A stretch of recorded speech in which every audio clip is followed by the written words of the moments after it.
All right, AP Chem, here's a walkthrough for your free response practice in the office hour, May 5th. This would be question number 5. Just follow the link. Let me go back. Question number 1 is our first one. Follow the link on there and give yourself 18 minutes to complete the question. And then pause the video to do that and come back when you're ready for the response. So here's your answers for this. If I was reading this problem, I would key in on a couple things here. Right away, I would recognize I have a temperature, I have a volume, and it says that the only thing that's put in my container at the start is my CO2 gas. So here's my pressure of CO2. This is only CO2. So pressure, temperature, volume, I'm thinking I can calculate number of moles right away if I need to, using ideal gas law. Another thing that's important in this problem, it says there was still some carbon solid remaining in the container.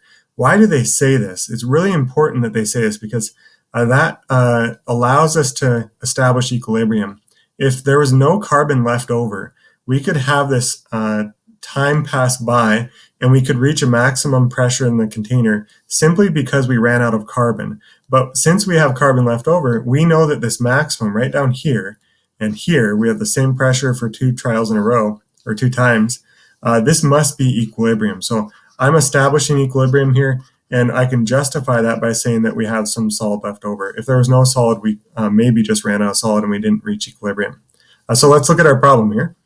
It says write the expression for the equilibrium constant Kp for the reaction. This should be really easy for you. Don't include solids, just gases. We're partial pressures here, so the partial pressure of CO squared over the partial pressure of CO2, and I'll show you that here in a second. Calculate the number of moles of CO2 initially placed in the container. Assume that the volume of the carbon solid is negligible. Well, that's right here. Here's our volume, here's our temperature, and here's our pressure. And we plug those into ideal gas law and solve for N. So here's how you get your points for those first 2 parts. You get 1 point if you wrote this expression. And if you were typing this out, you could type this out in a problem. If you haven't seen this yet, I would just do P underscore CO, and then I would square that. And then I'd say divide, maybe in parentheses here. Put your parentheses inside that square, actually. And then I'd put in parentheses P underscore CO2. You don't have to put the 2 as a subscript. And the reader would know what you mean there. Okay. Part B. I'd solve for N. You could just plug this in. Probably what you would do is PV equals nRT written out in the general equation and say solve for N or something else like that. And you get this for your answer. You get 1 point if you have the correct setup. That means that you used PV and nRT. And 1 point for the correct answer. That means you plugged in your numbers correctly and you got this for your value. Just one side note here. There's other values of R given on your AP equation sheet. And if you get different units, so maybe the problem gives you units that are not atmospheres, liters, and Kelvin, it's worthwhile to do a quick glance at the different values for R and see if you have an R value that matches the units in the problem. If you do, you could simply use that R value and the units that the problem gives you instead of converting things like liters into a different unit or atmospheres into pascals or something else like that. So a quick check for your R value would be useful. This is one that we've always used in class, and that's what we use for this problem. Part C, the reaction mixture at equilibrium, it gives you the partial pressure of CO2 being 1.63, and they want you to get the partial pressure of CO. Well, there's only 2 gases in the container, and Dalton's law of partial pressure says the total pressure in a container is equal to the partial pressure of each gas. So I have CO and my partial pressure of CO2. And my total pressure in the container, we just looked at that at equilibrium. They're talking about these last 2 trials right here. So here's my total pressure in the container, and they gave me the partial pressure of one of my gases. So I can calculate the partial pressure of the other gas, just subtracting the 2. And then I would take those values and plug them into the equilibrium constant expression. So it would look like this. Your total pressure is the partial pressure of each. That means your partial pressure of carbon monoxide is the total pressure minus the partial pressure of CO2, which is a very simple calculation, 8.37 minus 1.63, and you get this for your answer. You just get 1 point for this. You have the correct method, that's Dalton's law of partial pressures, and you have the correct answer. For part II, you just plug in your values. So this is my partial pressure of CO, so this would go to the top of my expression, and my CO2 pressure would go to the bottom, and you square the top and divide by the bottom, you get 27.9. No units for a K value. K values are unitless. So you get 1 point for a correct setup that's consistent with part A. Consistent with part A just means that if you got a different number for this partial pressure, you'd have that number in the top. And you get 1 point for the correct answer according to the setup. What does that mean? All that means is that you squared the top and divided by the bottom. So even if you had the wrong answer for part I here, maybe you got 3 atmospheres for my pressure, as long as you plug 3 in here and divide it correctly and do the math correct, you would get your answer even, or you get your point, this bottom point right here, even if you had the wrong number. So that's how you calculate your K value. D, a suitable solid catalyst. You put that in the reaction vessel. You should be thinking this: catalysts don't do anything to your K values, so this won't change. All they do is change how fast you can get to equilibrium. And the best way to describe that is that a catalyst will change both the forward rate of the reaction and the reverse rate of the reaction equally, which means my K value won't change. I'm going to still have the same equilibrium position, is what we call that. But we'll establish equilibrium faster. And that's what our answer here says. The total pressure would be equal, you had to choose that, to the total pressure of the gas without a catalyst. It doesn't change your position of equilibrium, but the catalyst would cause the system to reach the same equilibrium state more quickly.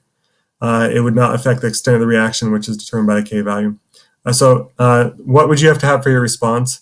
It's just asking you, would it have greater than, less than, or equal to total pressure?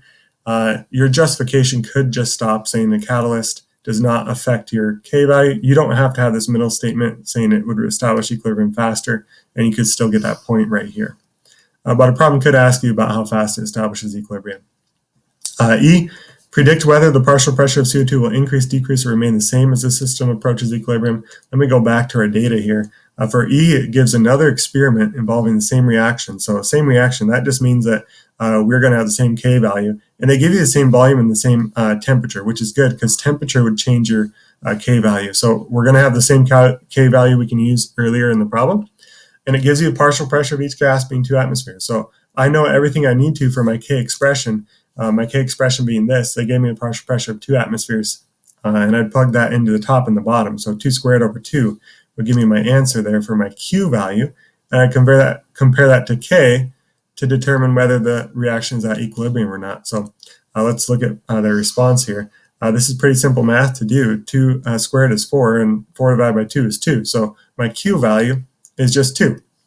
Well, your K value previously calculated in your problem was 27.9. So a great way to remember this, draw yourself a number line, put K on your number line.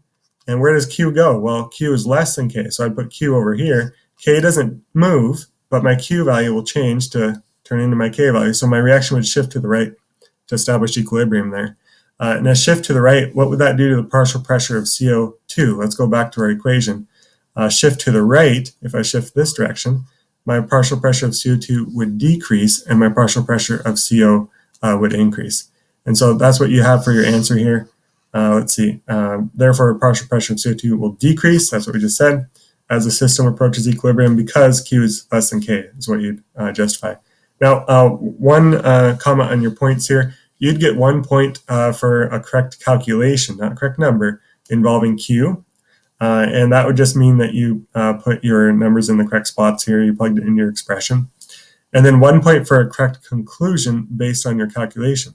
What does that mean? What if I got the wrong number here? Or what if in my previous part I got the wrong number for my K? And in the previous part I got an answer of 1 for my K value.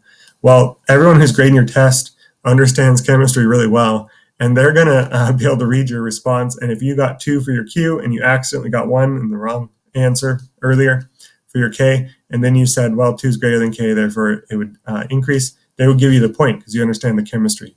In other words, you're recognizing your Q and K relationship correctly. That's how you get to this last point here.